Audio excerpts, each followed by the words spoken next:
안녕하세요. 부의 공략집의 가이드입니다.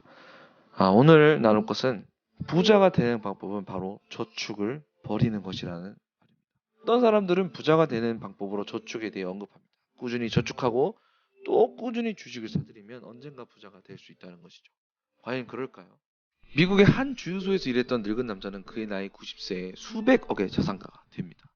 하지만 누구도 그가 부자인지 몰랐습니다. 죽기 전까지 주유소에서 계속 그 일을 하고 다른 부유한 삶을 누리지 않았기 때문이죠. 그는 어떻게 부자가 되었던 걸까요? 그가 젊었을 때부터 꾸준히 사들인 주식이 그 나이대가 됐을 때 큰 부자로 그를 만들어 주었습니다. 주유소의 직원의 월급을 생각하면 큰 돈을 투자하지도 않았을 텐데 바로 복리의 마법이 그를 부자로 만들어 주었던 것이죠.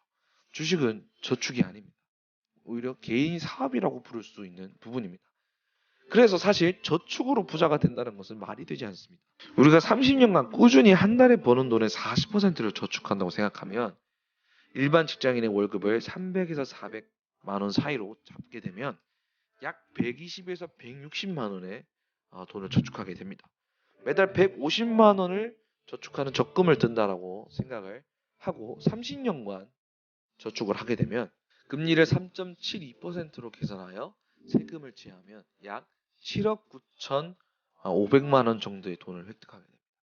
원금 5억 4천만 원보다 2억 6천만 원을 더 얻는 것이죠. 하지만 물가 상승이 매년 5% 정도 오른다고 계산하면 적금 금리가 물가 상승률보다 낮기 때문에 사실상 3년 후에는 원금의 가치보다 훨씬 낮은 돈을 갖게 된다는 것을 의미합니다. 그렇기 때문에 우리가 부자가 되기 위해서는 최소한의 필요한 비상금을 제외하고는 저축을 해서는 안 됩니다. 적어도 주식에 투자를 해야 합니다. 그것도 아주 장기적으로 바라보면서 믿을 수 있는 회사에 투자를 해야만 합니다.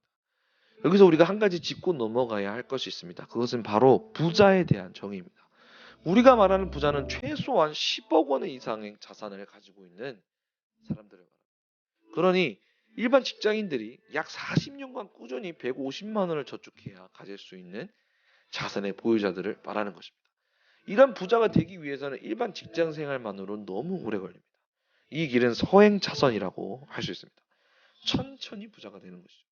하지만 우리가 부의 추월차선을 타면 우리가 생각하는 것 이상으로 빠르게 부자가 될 수 있습니다. 물론 쉽게 되는 것은 아닙니다. 부자가 되는 과정은 어렵지만 빠르게 부자가 될 수 있습니다. 어떻게 그러면 부자가 빠르게 될 수 있는 걸까요? 이 부의 추월차선이라는 책의 저자인 MJ 드마코는 부의 추월차선 중 하나가 바로 창업이라고 이야기합니다. 많은 사람들이 이 이야기를 들으면 뭐 창업? 그럼 불안정한 길을 선택하라고? 라고 말할 것입니다.